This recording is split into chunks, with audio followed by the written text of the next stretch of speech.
नमस्कार, स्वागत है आप सभी का हमारे YouTube चैनल भोर पाठशाला में।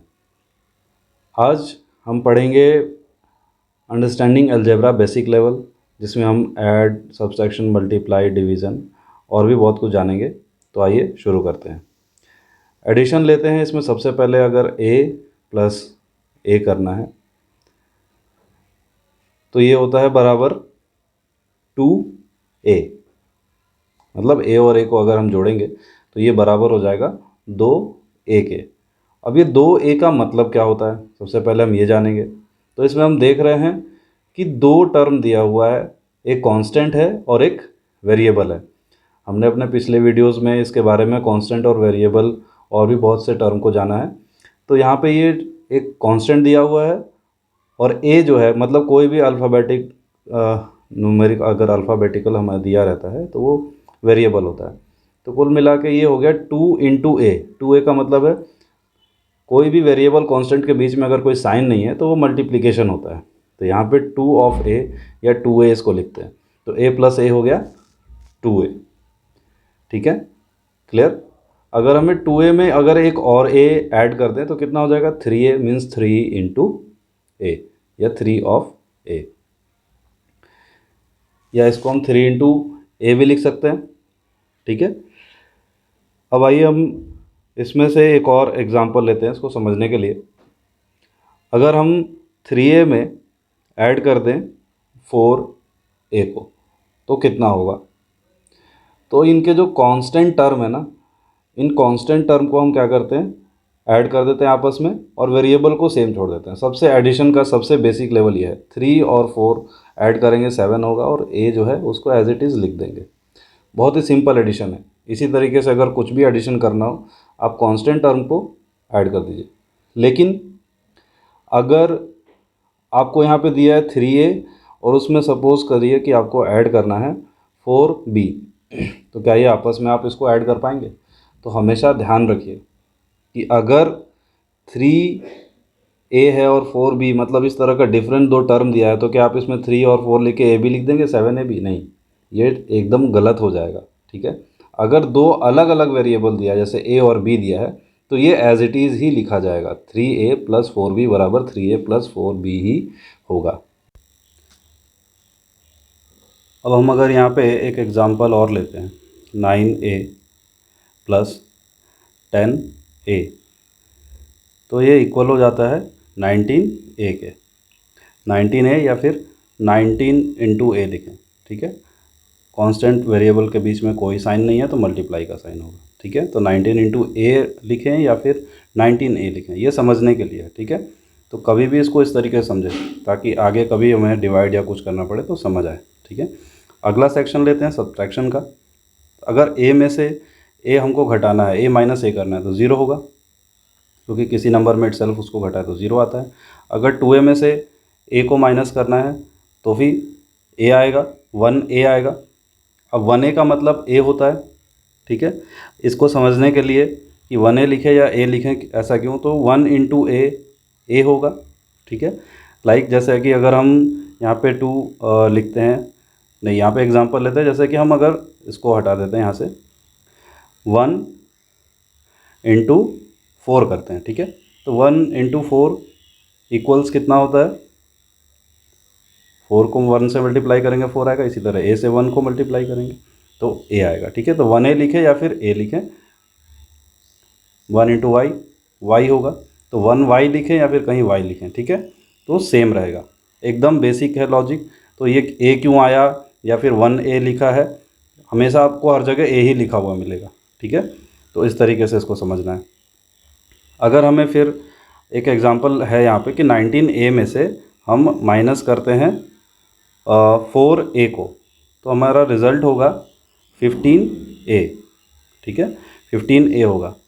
अब यहाँ पे एक एग्जांपल लेते हैं कि अगर 3a माइनस b है तो आप बताइए क्या होगा। 3a माइनस b है तो क्या होगा रिज़ल्ट, 3a माइनस b है तो रिज़ल्ट होगा 3a माइनस b ही होगा, क्योंकि सेम लाइक टर्म रहेगा। अगर 3a है तो a वाला ही कोई टर्म रहता तभी उसमें से माइनस हो पाएगा, b y z कुछ आएगा तो नहीं हो पाएगा। ठीक है, इस तरीके से हम ये सब्ट्रैक्शन को बेसिकली समझेंगे। सेम है तभी उसमें से माइनस होगा, नहीं तो नहीं होगा। मल्टीप्लाई में देखते हैं, जैसे a इंटू ए है, ठीक है, अगर a इंटू बी है, ठीक है, या फिर x इंटू वाई है, इनको कैसे लिख सकते हैं? a इंटू ए को a का स्क्वायर लिख सकते हैं, a इंटू बी को a इंटू बी, या फिर ए बी लिखें, ठीक है। अगर दो टर्म अलग अलग है, बीच में कुछ नहीं है, तो सेम लिख देंगे। x इंटू वाई लिखें या फिर एक्स वाई लिखें, ठीक है। एक्स वाई का मतलब x into y, a b का मतलब a इंटू बी, सेम है तो a स्क्वायर हो गया, ठीक है। एक्सपेंड करना आना चाहिए, तभी आप आराम से डिवाइड कुछ भी कर पाएंगे। जैसे एक्स वाई इंटू जेड है, तो इसको आप एक्स वाई जेड भी लिख सकते हैं या x into y into z, इसको समझना होगा। एक्स वाई जेड कहीं लिखा है तो इसका मतलब है x into y into z. अब एक एग्जांपल लेते हैं, यहाँ पे a का पावर 4 है, इसको क्या लिख सकते हैं? a इंटू ए, कितनी बार? 4 बार, ठीक है। अगर a स्क्वायर y है, y का पावर 3 है, तो आप इसको लिखेंगे a इंटू ए, फिर क्योंकि 2 है, इसका पावर 2 बार है, और y को y इंटू वाई लिखेंगे। क्यों लिखेंगे? आपने ऐसा क्यों लिखा? क्योंकि y का पावर कितना है यहाँ पे? 3 है। समझिए इसको, y का पावर राउंड करके देखते हैं, यहाँ पे 3 दिया हुआ है, इसलिए 3 बार लिखा। a का पावर 2 है, इसलिए यहाँ पे a कितनी बार लिखा हमने? 2 बार लिखा। तो कहीं भी a स्क्वायर है, इट मीन्स कि a into A multiplied by A 2 बार, ठीक है। y का पावर 3 मीन्स y से कितनी बार मल्टीप्लाई हुआ है? y में 3 बार हुआ है। अब अगर कोई एग्जांपल है, जैसे 2x स्क्वायर y का पावर 4 है, इसको एक्सपेंड करके लिखना है तो कैसे लिखेंगे? इसको आप लिख सकते हैं 2 इंटू एक्स 2 बार है, ठीक है, x 2 बार है तो कितनी बार लिखेंगे? x इंटू एक्स, फिर y 4 बार है तो y into y into y into y. क्यों? y का पावर 4 बार है, 4 बार y लिख दिया हमने। x का पावर 2 बार है, 2 बार, क्योंकि देखो यहाँ पे 2 और एक्स स्क्वायर के बीच में कोई साइन नहीं है, इसलिए वहाँ पे किस चीज़ का साइन माना जाएगा? मल्टीप्लाई का। तो मल्टीप्लाई हमने ऑलरेडी किया, x का पावर 2 है, 2 बार x लिख दिया, और y का पावर 4 है तो हमने y कितनी बार लिखा है? 4 बार लिखा है। यही सब बेसिक्स आपको आगे सॉल्व करने में मदद करेंगे, ठीक है। बेसिक टू जब हम एक्सरसाइज पे जाएंगे तो ये आगे हमें सॉल्व करने में मदद करेंगे, ठीक है। इसी तरीके से अब हम आते हैं डिवीज़न पे। डिवाइड का क्या है? अगर हमें कहीं डिवाइड करने के लिए दिया हुआ है कि हमें 2a को डिवाइड करना है हमें a से, तो हम इसको कैसे लिखेंगे? 2a को डिवाइड करना है a से, तो हम इसको कैसे डिवाइड करेंगे? तो इसको समझने के लिए, सबसे पहले इसको समझने के लिए आइए लेट अस अंडरस्टैंड कि इसको हमको लिखना कैसे है या फिर इसको समझना कैसे है। अगर हम a को रिप्लेस कर दें कोई एक नंबर से, 2 इंटू ए है यहाँ पे, 2a मतलब 2 इंटू ए मल्टीप्लाई में हमने समझा, तो यहाँ पे हम लिख सकते हैं कि इसको 2 इंटू ए की जगह हम लिखते हैं 2 इंटू 4 लिख देते हैं, जहाँ जहाँ ए है वहाँ 4 लिख देते हैं, डिवाइडेड बाई 4, ठीक है। तो इसको हम लिख सकते हैं 2 इंटू 4, डिवाइड का मतलब by means upon, 2 into 4 by 4 लिख सकते हैं, 4 से 4 कैंसिल हो जाएगा यहाँ पे, ठीक है। और फिर हमें फाइनल प्रोडक्ट क्या मिला? हमें हमारा आंसर 2। इसी तरीके से अब इसको सेटअप करते हैं जो हमारा क्वेश्चन है। क्वेश्चन क्या है? 2a डिवाइडेड बाई ए। क्या हम इसको लिख सकते हैं 2a बाई ए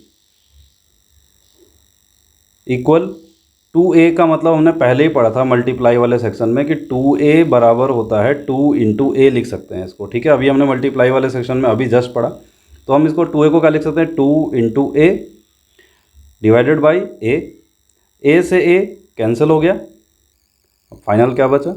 2। तो कभी भी अगर आपको इस तरीके से कहीं दिया हुआ होगा तो सबसे पहले आप उसको ऑर्डर में लिखेंगे, ठीक है। 2 आंसर आ गया हमारा। आइए आगे देखते हैं। अब एक और एग्जांपल लेते हैं, यहाँ पे हम a स्क्वायर वाई, ठीक है, a स्क्वायर वाई ले लेते हैं। तो a स्क्वायर वाई को हमें डिवाइड करना है a से, तो उसको कैसे डिवाइड करेंगे?